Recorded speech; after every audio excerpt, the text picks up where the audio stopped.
আসসালামু আলাইকুম। মোহাম্মদ ইফতেখার আমন্ত্রণ জানাচ্ছি এনটিভির মধ্যাহ্নের খবরে। প্রধান উপদেষ্টা ডক্টর মোহাম্মদ ইউনূসের আমন্ত্রণে আজ তার বাসভবন যমুনায় তার সঙ্গে বৈঠকে বসবে বিএনপির পক্ষ থেকে এই বৈঠকের বিষয়টি নিশ্চিত করা হয়েছে। অন্যদিকে আজই প্রধান উপদেষ্টার সাথে পূর্ব নির্ধারিত বৈঠকে বসবে জামাত ইসলামীও। এর আগে বৈঠকের জন্য যমুনায় বিএনপি প্রতিনিধি দলকে আমন্ত্রণ জানান প্রধান উপদেষ্টা ডক্টর মোহাম্মদ ইউনূস। আজ সন্ধ্যা ৭টায় বিএনপি এবং রাত ৮টায় জামাত ইসলামীর নেতাদের যমুনায় আমন্ত্রণ জানানো হয়েছে বলে জানা গেছে। এর আগে প্রধান উপদেষ্টা ডক্টর ইউনূসের সঙ্গে সাক্ষাতের সময় চেয়েছিল জামাত ইসলামী। বিএনপি ও জামাতের সাথে প্রধান উপদেষ্টার পৃথক বৈঠকে দেশে চলমান উদ্ভূত পরিস্থিতি সহ সার্বিক রাজনৈতিক বিষয় নিয়ে আলোচনা হতে পারে বলে ধারণা করা হচ্ছে। প্রধান উপদেষ্টার সঙ্গে বৈঠকে নির্বাচন, বিচার, সংস্কার, জুলাই গণঅভ্যুত্থানের পক্ষের রাজনৈতিক দলের মধ্যে ঐক্য ফিরিয়ে আনার বিষয় বিশেষভাবে গুরুত্ব পাবে। বিএনপির স্থায়ী কমিটির সদস্য সালাউদ্দিন আহমেদ জানিয়েছেন ৭টায় তাদেরকে বৈঠকের আমন্ত্রণ জানানো হয়েছে। অন্যদিকে মৌখিকভাবে প্রধান উপদেষ্টার কার্যালয় থেকে শনিবার রাতে বৈঠকের বিষয়টি জানানো হয় বলে নিশ্চিত করেন জামাত ইসলামীর নায়েবে আমির ডক্টর সৈয়দ আবদুল্লাহ মোহাম্মদ তাহের।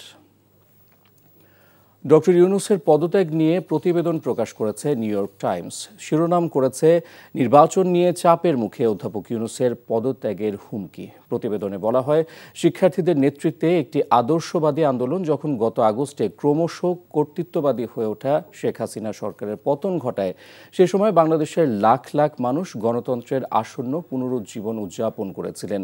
এরপর ৯ মাস হতে চললেও অন্তর্বর্তী সরকার সবাইকে হতাশ করেছে, যারা দ্রুত নতুন নেতৃত্ব নির্বাচন করতে চেয়েছিলেন। এখন দেশটির খ্যাতিমান নেতা, শান্তিতে নোবেল পুরস্কার বিজয়ী মোহাম্মদ ইউনূস হুমকি দিচ্ছেন যে যদি তাকে তার কাজ করতে দেয়া না হয় এবং ধীর গতিতে দেশকে নির্বাচনের জন্য প্রস্তুত করার সুযোগ না দেয়া হয়, তাহলে তিনি পদত্যাগ করবেন।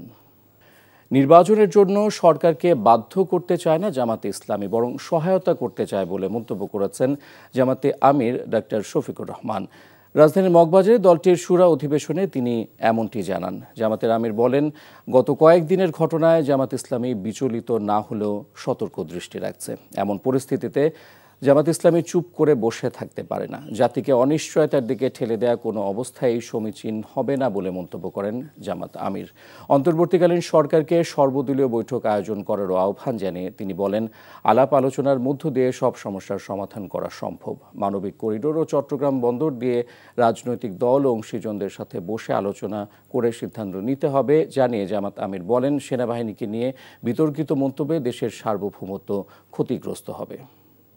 সকল অধিকার কেড়ে নেওয়া হয়েছিল, বিশেষ করে ভোটের অধিকারকে একেবারেই কেড়ে নেওয়া হয়েছিল। প্রধান উপদেষ্টা বলেছেন, জাতীয় নির্বাচন তিনি এই বছরের ডিসেম্বর থেকে আগামী বছরের জুনের মধ্যে সম্পন্ন করতে চান। আমরা বারবার বলেছি, তাই তার এই কথার উপরে আমরা আস্থা রাখতে চাই। আমরা তাকেও বাধ্য করতে চাই না। আমরা কেন বাধ্য করতে যাব? কারণ তিনি তো সকলদের দ্বারা সমর্থিত। আমরাই তো তাকে এই দায়িত্ব সবাই মিলে দিয়েছি। তিনি তো জোর করে নেননি আমাদের কাছ থেকে। তিনি তো আমাদের প্রতিপক্ষ না। দর্শক, বাংলা মোটরে দলের কার্যালয়ে সংবাদ সম্মেলন করবেন এনসিপির আহ্বায়ক নাহিদ ইসলাম। সেখানে আছেন আমাদের স্টাফ করেসপন্ডেন্ট ইফতেখার রেজা, সরাসরি যোগ দিচ্ছেন তিনি। ইফতেখার, কি বিষয় নিয়ে কথা বলবেন নাহিদ ইসলাম, আপনি কি জানতে পেরেছেন?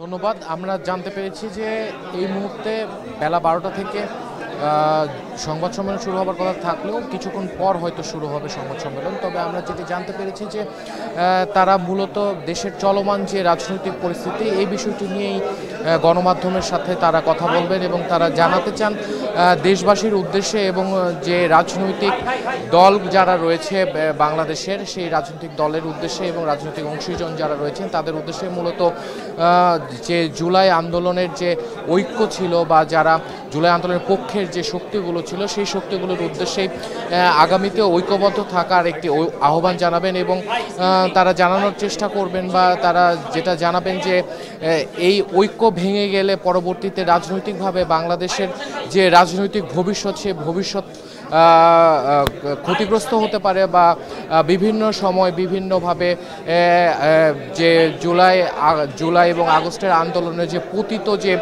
শক্তি রয়েছে তাদের দ্বারা দেশ আক্রান্ত হতে পারে এবং দেশের জনগণ ক্ষতিগ্রস্ত হতে পারে। এই বিষয়গুলো মূলত তারা সামনে নিয়ে আসবেন বলে আমাদের জানিয়েছেন বা জানতে পেরেছি এখন পর্যন্ত আমরা। এবং এর সাথে আমি জানিয়ে রাখতে চাই যে এনসিপি মূলত আগামীর যে ঐক্য ধরে রাখার যে বিষয়টি, সেই বিষয়টিতেই মূলত এই মুহূর্তে লক্ষ্য দিতে চায় বা দৃষ্টি দিতে চায়, এবং যে কোনো মূল্যে এনসিপি রাজনৈতিক অংশীজন এবং রাজনৈতিক যে শক্তিগুলো বা দলগুলো রয়েছে সেই দলগুলোর সাথে ঐক্যবদ্ধ থেকে আগামীর রাজনৈতিক ভবিষ্যৎ এগিয়ে নিয়ে যেতে চায় বলে আমরা এখন পর্যন্ত জানতে পেরেছি। তো এই ছিল এনসিপি কার্যালয় থেকে সর্বশেষ তথ্য। অন্তর্বর্তী সরকারে ছাত্রদের যেমন উপদেষ্টা আছে, তেমনি বিএনপিরও উপদেষ্টা রয়েছে দাবি করে ইনকিলাব মঞ্চ বলেছে, ছাত্র উপদেষ্টারা পদত্যাগ করলে এই সরকারের বৈধতা থাকে না। ঢাকা বিশ্ববিদ্যালয়ের মধুর ক্যান্টিনে সংবাদ সম্মেলন করে সংগঠনটি। সকল মানুষ এই তিনটে কাজের কারণে বিচার, মৌলিক সংস্কার এবং নির্বাচনের দাবিতে আপনারা ডক্টর ইউনূসের হাতকে শক্তিশালী করেন। সেক্ষেত্রে প্রস্তাবনা, এই যে কিছু অতি পাকনা উপদেষ্টা আছে যাদের কারণে জুলাইয়ের ঐক্য বিনষ্ট হয়, দুর্নীতিগ্রস্ত, তাদেরকে প্রয়োজন আপনি স্যাক করেন। স্যাক করতে সমস্যা হলে তাদেরকে দপ্তরবিহীন করে রাখেন, খাবে আর ঘুমাবে আর ফেসবুক টিপবে, আর কোনো কাজ নাই। আসন্ন ঈদুল আজহা উপলক্ষে কেরানীগঞ্জ উপজেলার বিভিন্ন গ্রামে, পাড়া মহল্লায় ছোট বড় আকারে কোরবানির পশুর খামার গড়ে উঠেছে। এই খামারগুলোতে ব্যস্ত সময় পার করছেন খামারিরা। অন্যদিকে কোরবানির ঈদ সামনে রেখে নাটোরের খামারগুলোতে প্রস্তুত করা হয়েছে 5,14,000 পশু। কিন্তু এবার বড় গরুর চাহিদা নেই বললেই চলে। এই কারণে বাণিজ্যিক খামারিরা পড়েছেন দুশ্চিন্তায়। কেরানীগঞ্জের দেলোয়ার হোসেন ও নাটোরের হালিম খানের পাঠানো তথ্য ছবিতে ডেস্ক রিপোর্ট। ঢাকার কেরানীগঞ্জ উপজেলার প্রত্যন্ত গ্রামগুলোতে সাধারণ কৃষক ও খামারিরা শেষ মুহূর্তের পরিচর্যা করছেন কোরবানির পশুগুলোকে। খামারিরা বলছেন তাদের সবচেয়ে ভালো গরুটার দাম 12 লাখ টাকা। আর সাধারণ কৃষকরা জানান তাদের গোয়ালে পালিত দেশি গরু লাখ টাকা পেলেই বিক্রি করে দেবেন। কেরানীগঞ্জের বড় বড় খামারিরা জানিয়েছেন ইতিমধ্যেই তাদের খামারের অর্ধেকেরও বেশি গরু বিক্রি হয়ে গেছে। আমাদের গরু লালন করার বয়স হলো আপনার 40 থেকে 50 বছর। তারপরে ধারাবাহিকতা আমরা এই ব্যবসা লালন আমরা নিজেরাই করছি। আমরা 60% প্লাস বিক্রি করে ফেলেছি। আশা করতেছি ইনশাল্লাহ ঈদের আগে আমাদের গরুগুলো সেল হয়ে যাবে। দেশীয় পদ্ধতিতে লালন করা বিশালাকৃতির দর্শনীয় এসব গরু কিনতে গত বছর নাটোরের বাণিজ্যিক খামারগুলোতে ক্রেতাদের যে ভিড় ছিল, এবার সেই চিত্র একেবারে ভিন্ন। পশু নিয়ে ক্রেতার প্রতীক্ষায় খামারিরা, কিন্তু কাঙ্ক্ষিত সাড়া নেই ক্রেতাদের। তবে ছোট গরু, ছাগল ও দুম্বা বিক্রি ভালো বলে জানান তারা। এবছর গত বছরের চেয়ে এবছর পাইকার অনেক কম। এবছর যদিও একটু চাহিদা কম মনে হচ্ছে, আশা করতেছি এখনো সামনে সময় আছে। এই বছর আমাদের ফার্মে মিনিমাম 220 কেজি গরু রয়েছে আর সর্বোচ্চ 1300 কেজি পর্যন্ত গরু রয়েছে। আমাদের এখানে দুম্বা আছে, তারপরে আপনার এই যে গারল আছে, ম্যারেন্ডা আছে। কোরবানির ঈদের এখনও বেশ কিছুদিন সময় আছে উল্লেখ করে শেষ মুহূর্তে পশুর বাজার জমে উঠবে বলে আশা প্রকাশ করেন জেলা প্রাণী সম্পদ কর্মকর্তা। ঈদের 10 দিন আগে থেকে মোটামুটি বেচা কেনা শুরু হয়। তো যেহেতু এখনো আমাদের আরো 5-6 দিন পরে বোঝা যাবে, তখন কিন্তু দেখা যাবে যে হাট বেশ জমে উঠে। কোরবানি উপলক্ষে নাটোর জেলার 22,000 খামারে এবছর 5,14,000 পশু প্রস্তুত করা হয়েছে। প্রয়োজনের তুলনায় 2,40,000 পশু এবার বেশি আছে বলে জানা যায়। Ahmed Sharif, NTV news desk. দর্শক, রাজধানীর বসুন্ধরা কনভেনশন সেন্টারে cable operators association of Bangladesh কোয়াবের ব্রডকাস্ট ফেয়ার চলছে। মেলার শেষ দিনে দর্শনার্থী সমাগমের খবর জানাতে সরাসরি যুক্ত হচ্ছেন সহকর্মী সাদরিনা খন্দকার। সাদরিনা, আপনি নিশ্চয়ই আমাকে শুনতে পাচ্ছেন। টেলিভিশন চ্যানেল সম্প্রচারে নতুন কি তথ্য প্রযুক্তির কথা বলছেন আয়োজকরা?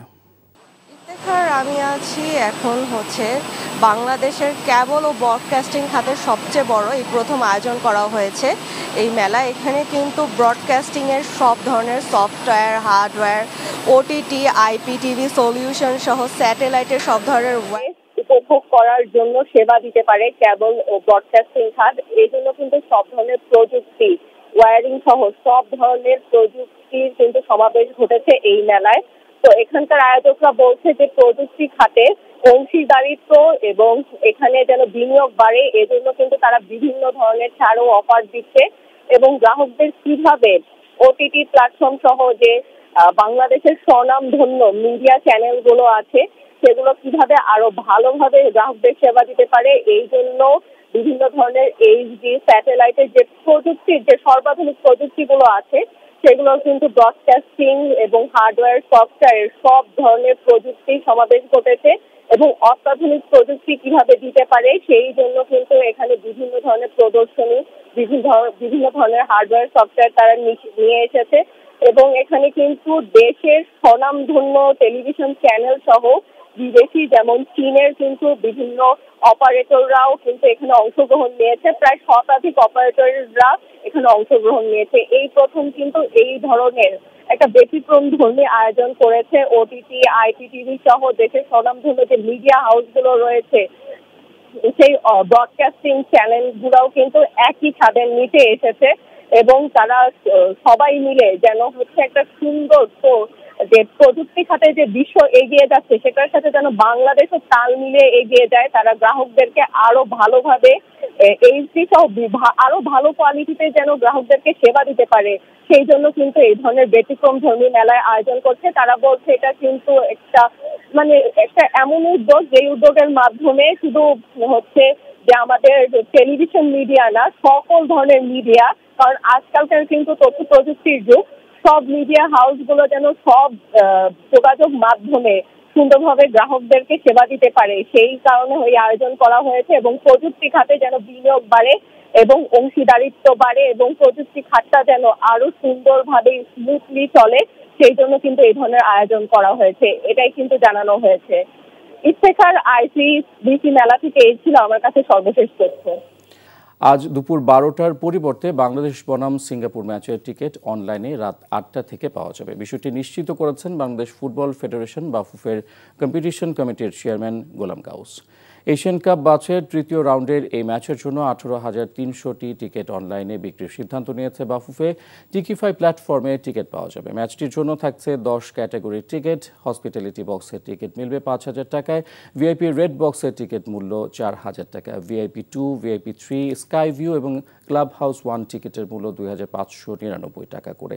ক্লাব হাউস 2 টিকিট মিলবে 2,000 টাকায়। সাধারণ গ্যালারির টিকিট মূল্য ধরা হয়েছে 400 টাকা করে। অনলাইন থেকে একজন সর্বোচ্চ 5টি টিকিট কিনতে পারবেন। টিকিট কিনতে হলে নাম, ফোন নম্বর, ইমেল আইডি, এনআইডি কার্ড প্রয়োজন হবে।